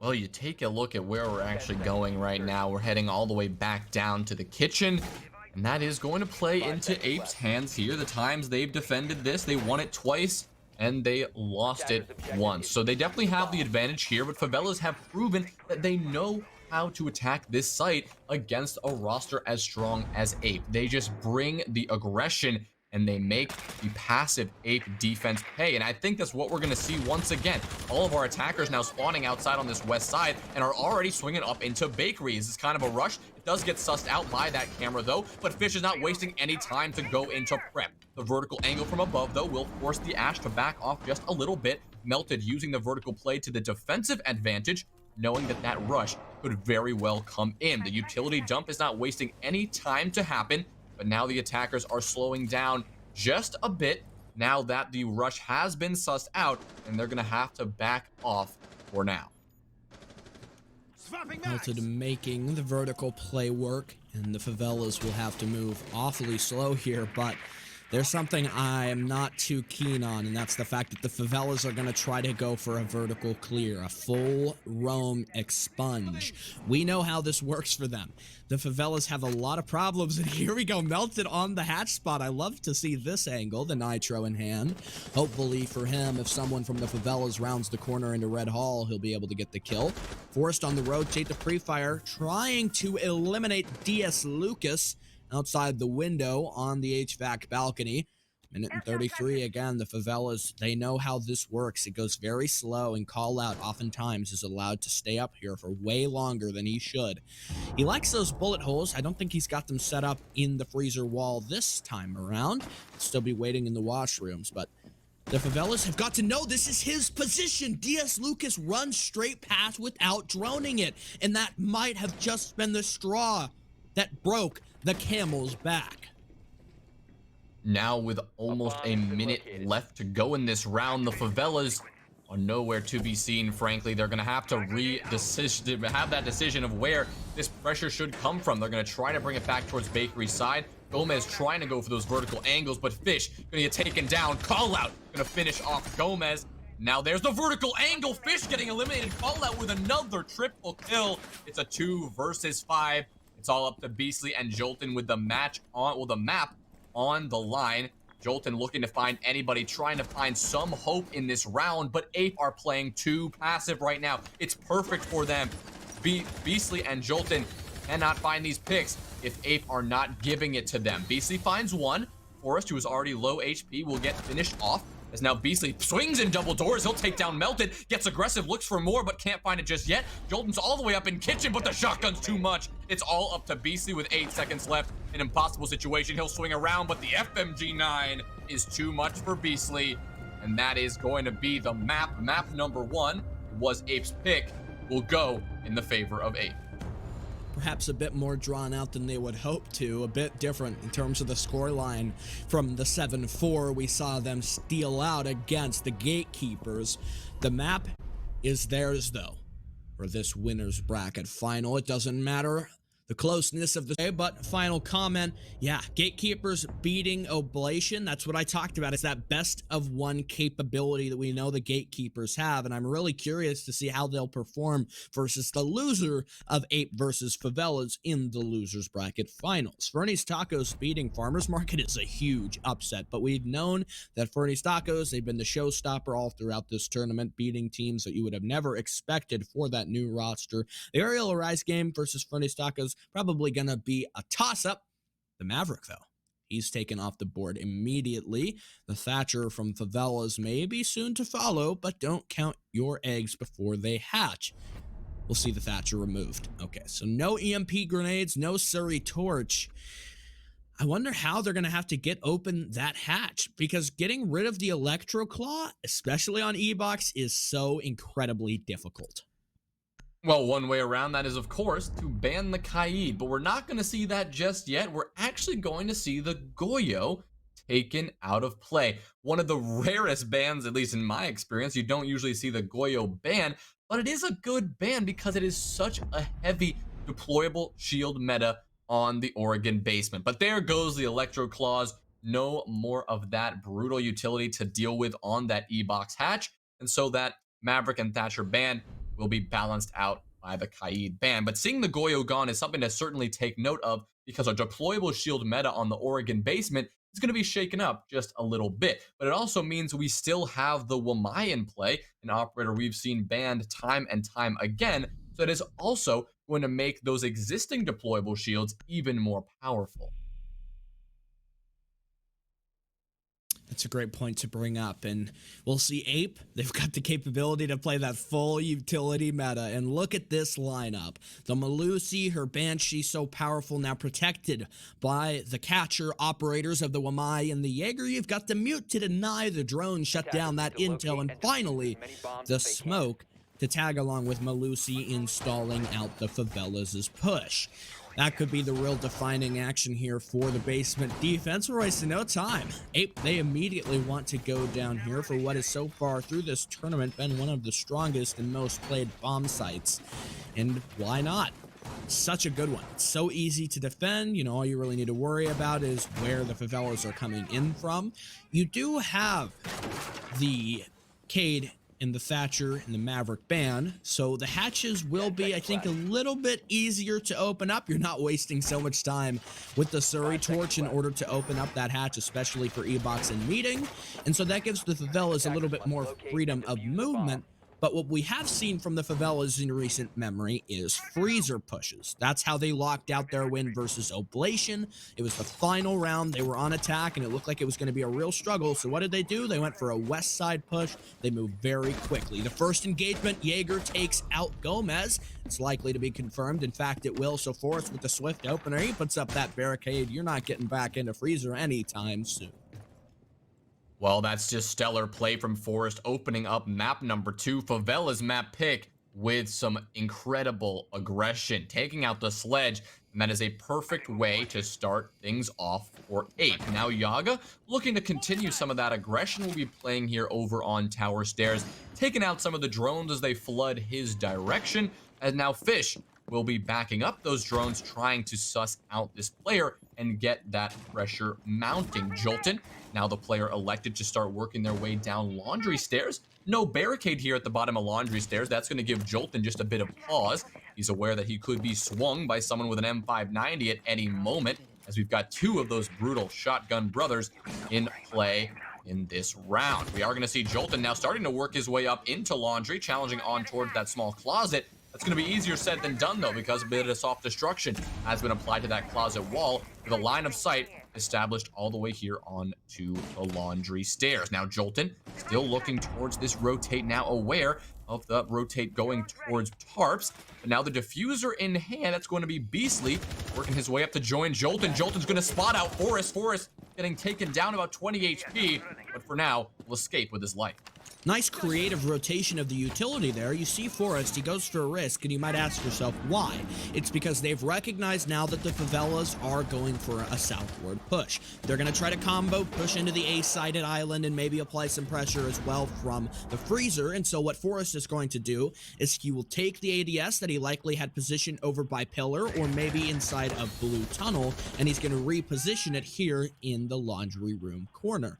A long angle being attempted from the favelas inside of the freezer. Forrest will need to shoot out those X-Kairos pellets. Going to get it done. The final one, he shoots it out. In fact, he will. So one set of that explosive utility, in fact, all of it is now expended, and getting open this mirror window will be a very difficult task. It's likely to remain, which will stall out further the push. Call out onto Jolton, but Fish with a swift double kill, shutting down both Melted and Call out himself. Forrest is still tucked in this corner. They have the intel to swing around the corner, and the Habana will get it. A 2v3 as the smoke will fall as well. Now it's just Yaga. Favela's in a large disadvantage here. Beastly's got the diffuser in pocket. He'll need to get this plant down. The question is, where will it be? Coverage from Fish. He's still waiting inside freezer. A nitro cell tossed out, but it's far too late. The rotate from Fish is already made, and a triple kill for the Ash. Favela's win round 1. It looked like tough odds, but they just made it work. Oh yeah, tough odds indeed. It was Ape who started out the round in the strong way, but Favelas, they answered back big, taking their first attacking round and getting off to a great start. It was the Bearing 9 from Beastly and the R4C from Fish who put down all of those kills, and that was more than enough to deliver Ape to their graves and give them that first round win. But now Ape, recovering from that round, they're going to have to think exactly what they can do differently. Now, it looked like it was going so well. They got that early aggression. Forrest had the pick, and then he backed off onto site to play it more passively. That's exactly what a roamer should do, and it's exactly what Forrest did. But we're going to have to see how it plays out in round number 2. We're headed over to Kids and Dorms, the site that is less roam heavy. It's harder to get flanks up the staircases because we have those air jabs in play. The flank watch is so easy with that Nomad on the board, and so it's going to be more of a site-focused hold for this Ape defense. And now the big crossfire here, the big thing to pay attention to is going to be games. Trophy, Attic, and Master. How is this attack going to establish that crossfire? Step 1, you open Closet. Step 2, you open Attic. You work your way up Attic and get that pressure onto the game site, eventually to get a plant. But of course, that's a lot easier said than done. You're going to have 8 defenders playing in attic, just waiting for that push to come through. Maybe a player from below that's melted right now on the roam, delaying this push as long as possible. Really surprising to see the Favelas lose out on that opening pick and then go for their split laundry freezer take. It worked versus Oblation, which is already a strong enough statement, frankly, of your ability to play as a team. And I think this APE, they just weren't prepared to deal with that, even with a man up. They had that mirror window, but it didn't seem like it had the largest effect because Miro was continuously being pressured from the angle inside of freezer. Here comes Gomez. He's going to try to apply some pressure at Wardrobe. Callout is standing on this table, and Forrest waiting at small tower. Do they have the drone? The pre-fire! Oh my! Forrest, another opener goes his way. Jolton will fall. Your Zofia gone. A big kill to get here early. What an incredible shot from a Forrest. I'm not sure if there was a bullet hole or two where the light filtered through the other side so we could see the swing from Jolton. But wow, the 1000 IQ on Forrest to deliver that blow. And the early pick, once again, delivered by Ape onto the unsuspecting Favela attackers. But like they did last round, the Favelas are going to look to respond. They're going to look to answer back with some picks of their own and just to mount this execute directly onto site. Fish is looking to pressure this hatch here in kids, but as the Ash is not in Amaru, won't be able to jump up that hatch. We'll just have to look for those picks and try to find any unsuspecting defenders. Now Gomez all the way up here in Trophy, gonna take some peeks all the way down towards dorms looking for that Wamai playing down over on site, but now Melted is just having a field day here, just roaming all over this map, dropped down to the basement, and is now working a bit of a flank. Now Gomez gonna get swung there, but nobody gonna prevail in that gunfight. He's still looking for more, and Gomez is just completely alone here in Trophy, really just taking these fights all on his own while his team gathers the pressure from elsewhere. But Melted is going to be looking to halt that pressure, working a flank of his own. With 50 seconds here, the Toxic Babe detonates, Beastly pushes straight through it, gets the unsuspecting Forest, looks for a second, but denied. Jay finds the blow. Fish answers back, takes down Callout, and turns into a 3v3, no, a 2v3, as the Nomad of Dias Lucas will take down Melted. Yaga tries to pre-fire, but no, it's Fish who prevails in that gunfight. A double kill from Fish. Now it's all up to Jay with the SMG-11, but coming up the stairs, it's Fish who denies it. Another beautiful triple kill from Fish, and the Favelas, once again, despite being down the man advantage, find a way to pull it off. You gotta be frustrated here as Forrest to have gotten the opening kills, secured your team the advantage, and for the Favelas to have wasted so much time in both of these rounds, not applying really any substantial pressure until just near the end there. And the fact that you saw Beastly be able to launch himself in from the window, I think shows that they just were not prepared for that all-out rush in the end, and that's Favela's bread and butter. And so really does not inspire me with a lot of confidence that they failed in that round, and it kind of creates an issue moving forward here. One thing to look at is the fact that I think they saw the gas canister and they were like, no way he's gonna jump through that. This is over with. And then Beastly says, I'm confident, I'm going in. I'm just gonna jump in straight through the window. He gunned down Forrest. Despite Forrest having that opening pick, it didn't matter for much when it came down to the Type 89 in his back. He was gunned down quickly, and that was the start for Favelas. Even though Beastly swung around the corner and was traded by Jay, that kill didn't matter all too much because Favelas had already stomped on the gas pedal. They were moving at full speed. The rotates were caught out, and for every kill that 8 found a response, the refrag was there just until the end. The Favelas had the 3-1, and they just simply played that much better twice now. Incredible odds they've defied and comebacks they've made. Well, now Forrest is once again looking to get those odds in Ape's favor. This time choosing to fall back a bit earlier with only 30 seconds burned as Fish, assisted by the drone work from Jolton, will work all the way up towards White Stairs. Gomez now going to assist that as well, taking control of this top floor, getting a little bit of that soft destruction going. to clear out these players. But look at Fish right now, just looking for those picks, hungry for more at 6-0 right now. Seems that Fish cannot be thwarted. Yaga once again positioned here on the back tower stairs, just waiting for this push to come through. The same position we saw the Mute taking up last time. Call out once again, moving back and forth, trying to get a bit spicy here on that freezer door, but choosing to back off for the time being. Forrest, that's his third opener onto Gomez. He just guns down literally everyone in his path.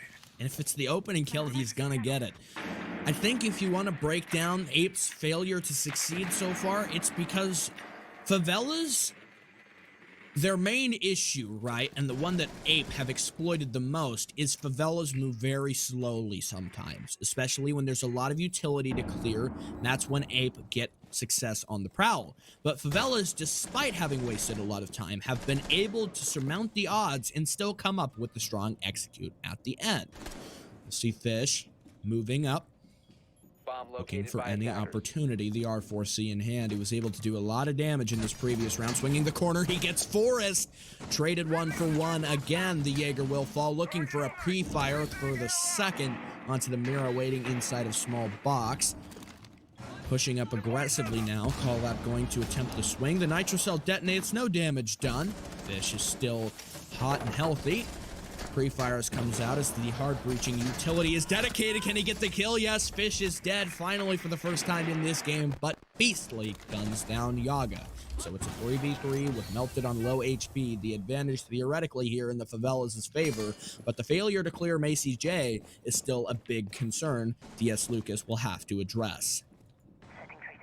Now with 20 seconds to go, this push is still not quite worked its way onto the site. We see the Z pings go out. They're aware of these defenders' locations, but it's a deployable shield. The pop-up from Melted. DS Lucas trades that one out. But now here comes that swing. DS Lucas finds 2. Call out will hit the floor. And there's a kill from Jay onto DS Lucas. 3 seconds left. The plant needs to go down, but it's going to be the frag chase. And Jay with the M590 will shut down Beastly. Denies the frag and gives Ape their first round win on Oregon in a round that could have gone either way. That's what you'd like to see here, but the issue is Oregon is a lot of times pretty defender-sided, and I think Ape generally as a team succeed more on the defense than they do on the attack. When you've got Forrest on the prowl, you can get a lot of work done, but he has been getting consistently just that first kill. You can count on him to get the opener, but not for much more, and that is a bit of a worry. Dorms again, so we'll see the repeated rotation with Ape claiming their first round.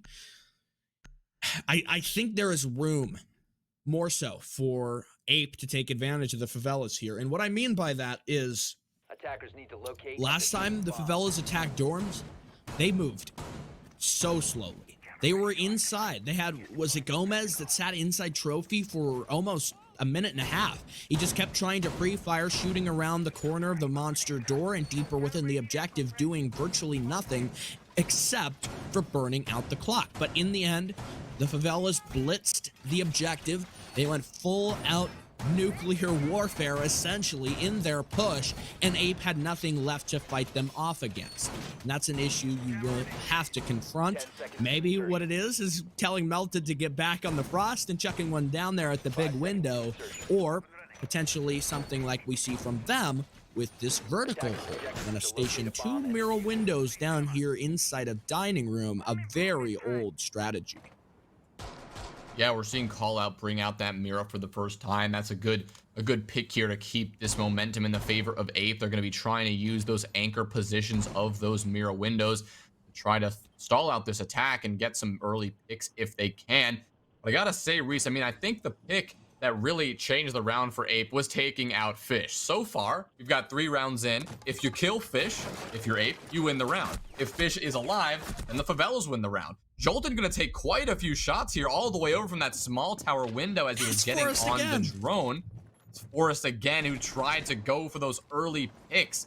And Forrest, who's gotten the early pick 3 times in a row, is looking to continue that momentum and try to find the 4th. He was very close to it. Jolton, you know, 80% of the way there, at least, is what Forrest did. but the 100% not quite fully delivered yet. But Forrest, oh my goodness, still hungry for more, running all over the place. Very slow to back off here. Now still waiting for his opportunity to get that opening pick once again. Jolton will have to play much more passive now that he is on such a sliver of HP.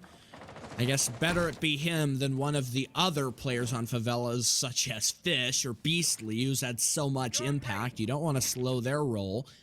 Call out on the rotate. He's looking to make sure that the security doorway is, in fact, secure, and that nobody from the Favelas attempts to apply any pressure therein. We'll see the rappel comes out as Fish rushes over to the white window, or maybe even the classroom window. He's going somewhere. It's the gen window. Passing by all the windows on this map, which it has very many of. Maybe he'll go for a rappel. It's not an angle we see used. No! Gomez with the TK onto Beastly, your Habana now gone. I mean, we're seeing a lot of utility here devoted downstairs by this Ape defense. It almost feels a little bit like an attempt at a site fake, but I know that's not what's happening here. But they're really sending a full force into that downstairs protection. They have those mirror windows down there. They're really getting that setup going to lock out that bottom of the white stairs. But this closet has already been opened wide, and now Fish has the objective of swinging on this. Jolton takes down Forrest.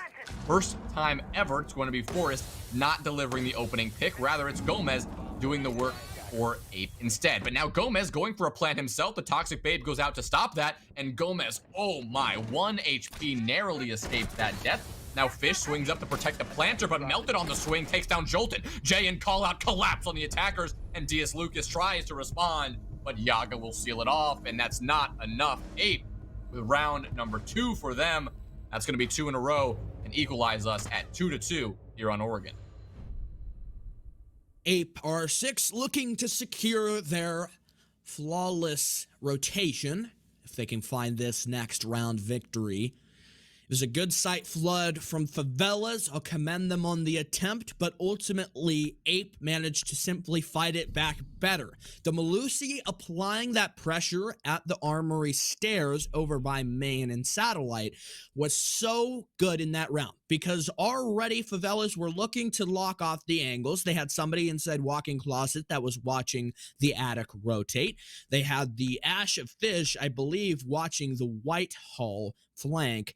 And so now that you've got somebody at main, that creates another angle to watch. And you know he's there. It's not like you think he might be there or you know he's on the roam and he could come there. He is there and he has just slaughtered one of your teammates, which creates a huge level of insecurity for the rest of the Favelas offense. They have to now focus on more than one angle, and they simply, I think, lacked the manpower in order to staff that many avenues. And because of it, Ape are able to retake their objective, kill the post plant before it even started. Well, I mean, they took out Fish before Fish could get any kills, and as we addressed before, that seems to be the secret of Ape's success right now. You kill the Ash of Fish, and you win the round. That still holds true. We're going to keep an eye on that pattern as we get into round number 5, and we get over to the tertiary, sometimes considered quaternary bomb site here of kitchen and dining. This shower hold from Jay is going to be a big focus. He is assisted, though, by the mirror windows because the Goyo, instead of the Mira, is indeed banned. So Jay, now supported by quite a bit of utility, will be anchoring in this position for as long as possible, because if you want to take dining room, showers is your win condition. You need to take control of this position, otherwise it's an impossibility to get a plant down in dining, or a near impossibility at that, because the rotations over from dining into showers prove that that showers player will persist and never let that plant go down. Look at that. Thankfully to our wonderful observer, we're actually going to see there's no rotation between dining and showers itself, only a rotation out into the white hall. That is an interesting development here, as now the mirror window, I believe, has been popped open here. Jay praying all the way down onto site. Oh, the vertical play from above, though. Diaz Lucas finds Yaga, and here comes the sour puss, the decisive swing from Diaz Lucas. He'll find 2, and all of a sudden it's Favelas up the man advantage for the first time. That mirror window, I think it wasn't popped, but like the frame around it of the reinforcement was, so there's kind of a weird angle going on there. Regardless, the shower's control has fallen under the auspices of the Favelas, with Yaga and Jay dead. Fallout will have to find some impact surely here at the Showers Hall. Melted is going to rotate as well, maybe looking to assist his teammate as Forrest has eyes on a flank. The problem with this is if they know he's up there, that only means 2 people are left on site, but now that's not so much of a concern, with Colton nitroing Jolton, Beastly falling as well, and Fish failing to check the back angle. It's DS Lucas to fall, and now a 1v1, Forrest versus Gomez, and Forrest will take it 8 with round 5, the tertiary site comeback. Forrest, you absolute madman. I mean, what in the world did we just witness, Reese? He ran outside, got fully detected. Everyone on the Favelas was aware of the flank, but he found 3 anyway, and he clutched it out for his team. Unbelievable play from the Yanger. The biggest clutch we've seen so far from Ape in this map. I mean, oh my goodness. The 3-2 now. Ape with the advantage on the back of their boy Forrest. What a huge play from him, and what a great way to kick off this first half of Oregon. And now 3-2, they've got the advantage. They're looking to solidify that 4-2 split, which would be considered a job well done for the strong Ape defense. Yeah, this is huge to have won that tertiary site, especially on Favelas' map, who they're trying to be dominant on their attacks, because I think the big linchpin to the Favelas finding success on their attacks is being able to take them confidently and shutting down Ape in their momentum game. And that also helps when you transition over to your defense to take this map, because the Favelas, I'm sure they know, and I'm sure they remember what happened on Cafe. Ape didn't have the strongest performance on the initial split, but they made the comeback, and now they have that map in their pocket. And so that leaves open the possibility for Ape to win this in 2. And they might just be able to get it done. You can never eliminate that possibility here. The Favelas, if only they had a Claymore or something just to lock off that rotator. Fish had been faster on the reaction. It was a very rare just opportunity and event that we don't see Fish to be the first player in the gunfight, the one who reacts the quickest. Fish is the young gunner, the CEO of Moneyball himself, and he tries to get on base a whole hell of a lot. But in that previous round, number 5, he just couldn't make it work, and because of that, Ape now have their 3-round split, looking to take this next one with a prospective victory on the basement defense. Well, speaking of this young gunner, Fish is wasting no time at all pressuring into Freezer. 45 seconds burned, and just like every single round, Fish is that lone gunner just running into sight. This has, been hit or miss for the Favelas. Letting Fish go in alone has worked in the favor of Fish's KD. He's gotten 7 kills in those first 3 rounds. He delivered that incredible number, but right now, it's not being followed up by a full stack of their teammates. For the Favelas, they're not quite getting that unit push that they need to beat this very strong and valiant Ape defense. They're going to be looking to continue that basement defense success that they had in the previous round, but obviously that's going to be easier said than done. All of our defenders now playing on site, not bothering to do much of a roam, as they have not found that success, at least in those round wins, when the roamers were still far afield when it came down to that last second push. But already we're going to see Melted here. He's a lone player in Freezer. He's going to have to deal with this multi-pronged attack that's now pouring in from Laundry and from Freezer. But now Forrest, tempting a rotation, going to now fall back onto site as they wait for this execute to come through. So far, Ape lacking that signature opening kill, which defined their previous basement defenses. Maybe Forrest is waiting for the prime moment to get it done. Fish, no flash. He tried to go aggressive. Beastly will sprint across the way, but Jay guns him down. The Favelas got to get this refrag. They've been very successful in clearing Macy J previously, but with Melted here now. He's performed well on the Wamai, especially in this spot. What a long shot there by Jay. Call out on a DS. Lucas Fish attempts to go aggressive. Call out with a triple kill as Ape will secure a flawless round to cap off their 4-2 defensive split.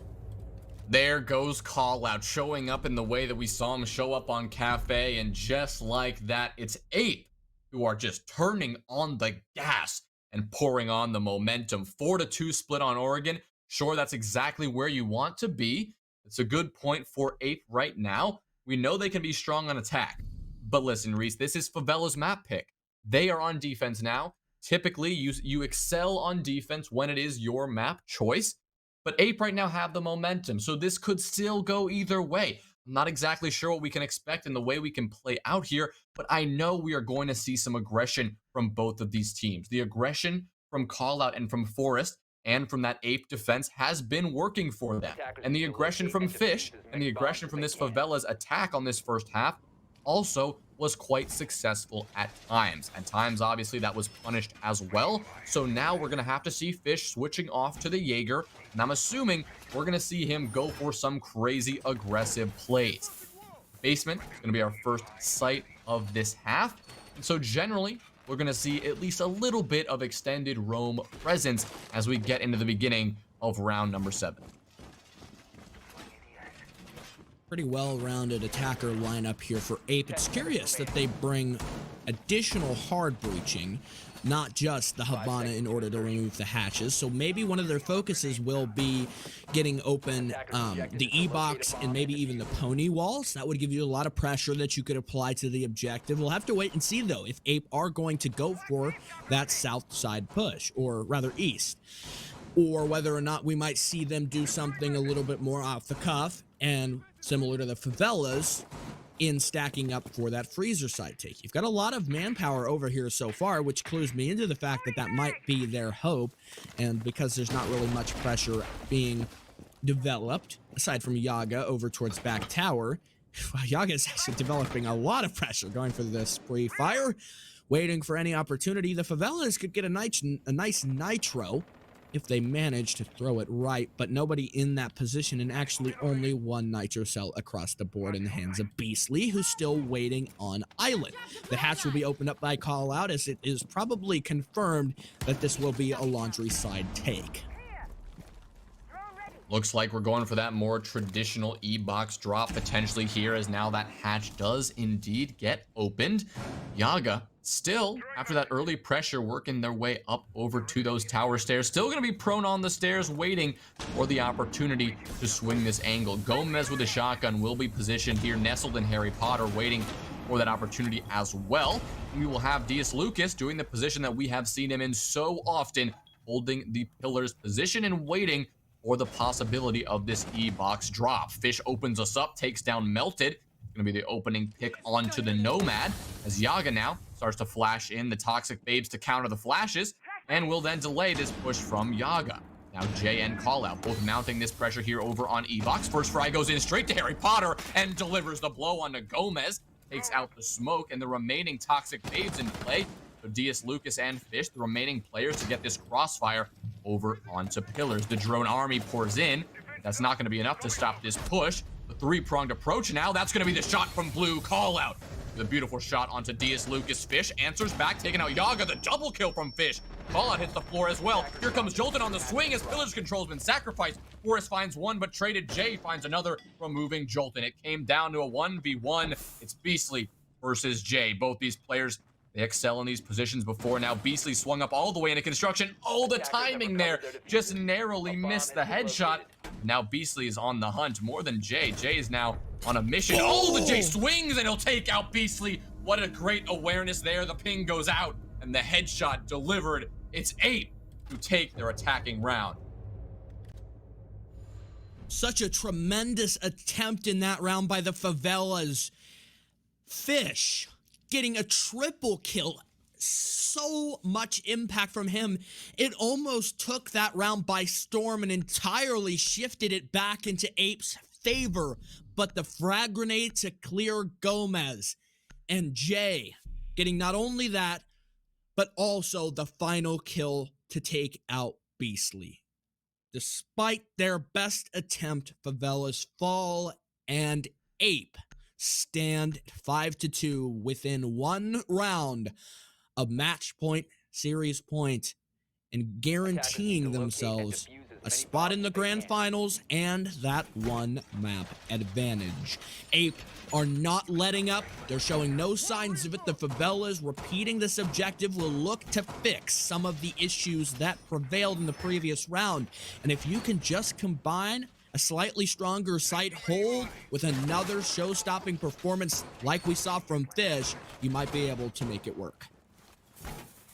I mean, wow, are we going to see Ape here go 2-0 against the Favelas? I mean, it's possible. It surely is. They're really making it seem that way. The Favelas, they're on the back foot. They're playing maybe a little bit tilted. They're worried exactly what Ape are doing to them right now. Fish doesn't seem to be worried, though. Fish is putting up incredible numbers. Diaz Lucas is bringing up as well. But Gomez has been shut out so far. 0-6.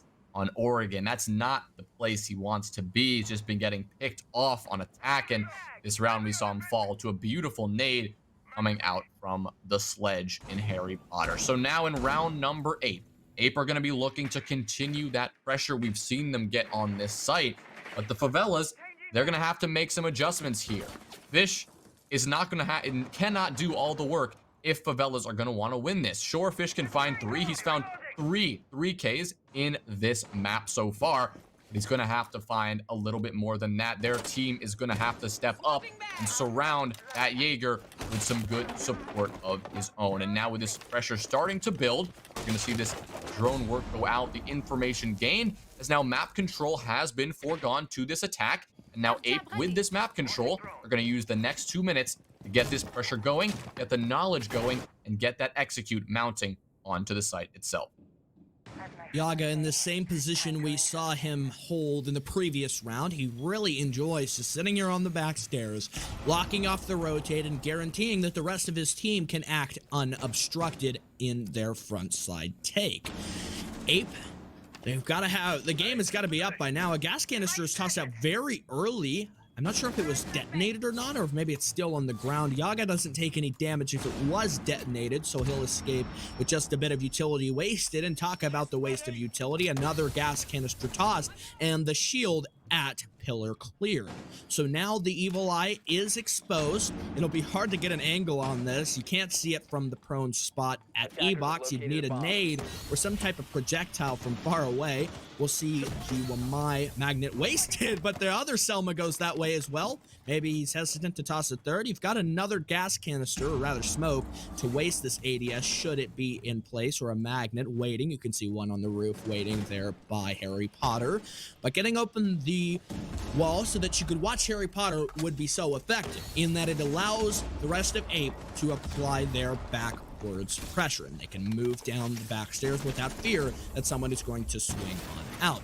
More utilities being developed as Ape must have their push come down now. It's a fairly uncommon sight from them. Moving in on the execute so slowly. A rotate from Gomez. He looks to get aggressive over here by Barrel. As Melted is aware of this. He tries to go for the swing. It's Diaz Lucas to cut down Forrest, but a swift refrag. Yaga finds that smoke rotate. Call out with 2, and Jay down onto beastly Yaga with the final kill. Fish tries, but he can't make it work. And Ape with match point. It's 6-2. It seems that Ape cannot be beat right now, despite struggling to force the Gomez out of Harry Potter. Not able to get that wall open, not able to get the angles they wanted to. At the end of the day, it did not seem to matter. The drop came in from E-Box, the push came in from Tarps, the push came in from Tower Stairs. This triple crossfire established, this 180-degree crossfire that they had on pillars and eventually onto supply room was just too much for the remaining Favelas defenders to handle. And that is exactly what Ape needed to cascade themselves over to match point. It's 6-2. This seems like Ape are going to take this. Favelas are going to need to win 4 rounds in a row to muster this overtime comeback. It's going to be hard. I know Favelas can do it. We've seen them do it before. But right now, it is Ape who are just on their game in a huge way. The Favelas are struggling to adapt here, and it's plainly obvious. You would have thought in that last round, maybe if you had a bit more roam presence, tried to slow them down, maybe allow Fish to go back to his vigil role and burn out the clock, force Ape to go looking for him. Because what it seems like is Ape are breaking down this attack, at least on the basement, into 3 distinct stages. You have the cutoff. This is where they drone the map. They make sure that nobody is outside of the objective and nobody is roaming or hiding somewhere in a rat corner. And then we see them lock off the rotates. This is often done by Yaga, who sits on the back stairs, and then you have maybe a flank drone or somebody moves into freezer, eliminating that possibility, and then the brunt of the push going down main. And a push to go aggressive there would not really work. The next stage is the setup for the execute. When you're hard breaching open the hatch, you're moving down main, you're clearing whatever utility stands in the way, and then finally you're going for the execute yourselves, dropping E-box, clearing any final bits of utility, and then just going aggressive. And the Favelas don't do anything to try to break that down or counter it. They're not wasting enough time. Even when Ape moves super slowly and execute with 20 seconds to go, the Favelas, if they station just one person offsite, burnt a little bit more time, that would force Ape to not cover all the facets.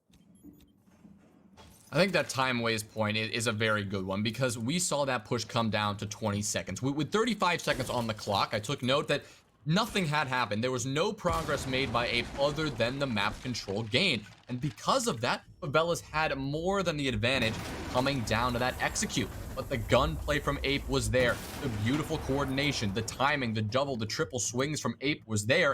And it seemed that it was too much for Favelas to handle, at least in this map on this day. It's just not clicking for this Favelas defense right now, even on their own map pick. So assisted by that utility from below, that frag grenade tossed up into the classroom, that's going to be the closet wall now open by those Selma charges.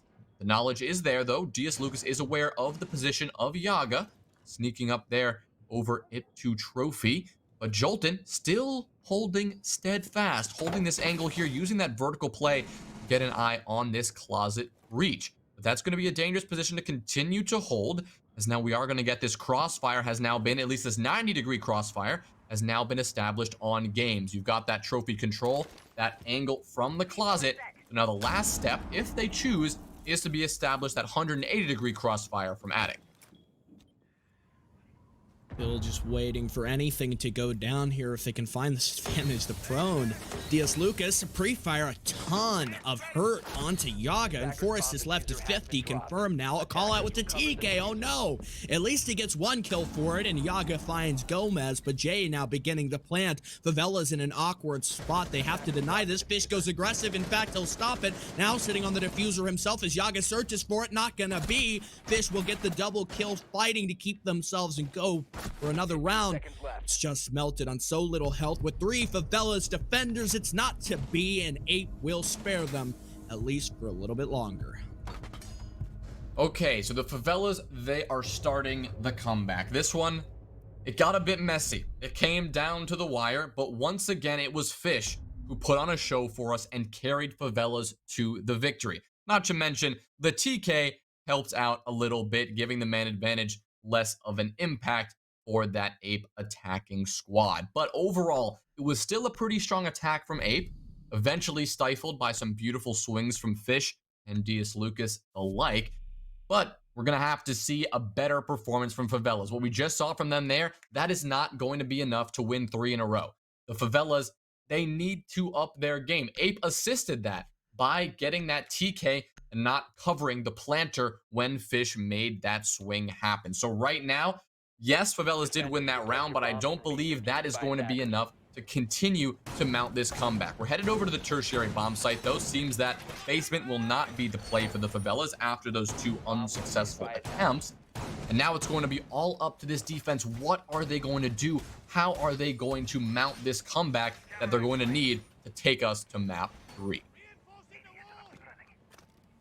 Well, we can talk a little bit about this objective. Obviously, the basement is not where the favelas are having a whole lot of fun. Maybe if they tried, they could risk it by having Fish do what I suggested and put him on the roam. But I think going to a new objective in uncertain territory for Ape in this meeting defense could work out just a little bit better. But what's your take on this? Because we saw when Ape were on the defense, it was that dining defense that managed to secure them the win and allowed them to go up by 4 at the end of the half. Well, we talked about this yesterday. These sites always go back and forth about which one is the preferred tertiary bomb site. And, you know, I think Favelas, they know how to defend meeting. I think this is a conscious decision on their part. But we're going to have to pay attention to Ape and exactly how they're going to mount this attack. Are they going to go with the traditional attack, working their way in from dining, possibly trying to sneak in the kitchen? Or is it going to be more of that tower focus and trying to open up that meeting wall? Both of these strategies are completely viable approaches. It's just going to be about countering exactly where the Favelas' defensive focus is going to be for the time being. Here's an opener. Jay guns down Beastly, and so now Ape on their match point, series point, with another one. Fish falls. That is not who you want to die early here. And the Favelas are forced back to play this passive. A Nitro in the hand of Jolton is launched up to White. Doesn't connect with anyone, though. Gomez holding this vertical angle. He wants to gun anyone off of Ape. Can he get it done? Doesn't look like it, and I think Ape have now foregone this position, given up the big window, and why wouldn't you? It's so difficult to jump in there, and I think Ape are well aware of this. They see the sledge is now rotated, and control of Kid's bedroom and bunks generally has been forfeit to them. Diaz Lucas goes for a bit of a rotate. He's going to come up from the freezer stairs ostensibly to try and do anything really to get this plant stopped, or this push stopped in the end. If he can rotate up White and take out Jay, the Favelas' hopes are certainly alive here. He moves up, searching for any flank drones. He doesn't want this to be revealed because this is the big crux. If he gets a frag here, he could pivot. Yes, he gets call out, though shut down swiftly. He tries to rotate to Zig, and Forrest finds him. Jolton's coming up for a flank of his own making. Shoots the drone. That'll reveal his position. Jay immediately reacts for it and rotates into Kids to try and hold him back. We'll see Gomez detonates a gas canister, but Yaga is already in and aggressing the smoke for the coverage, and forced to begin the plant as Jolton on the rotate. They are well aware of him. It's a missed opportunity to gun down Yaga, and he walks right into Jay. 13-5 for the Sledge. A 7-3-2-0 victory for Ape R6. Well, that was a clean victory on Oregon, albeit a surprising one for sure. Ape on Favela's map pick, they just turned on the gas and they really just went ahead and took this map with an absolute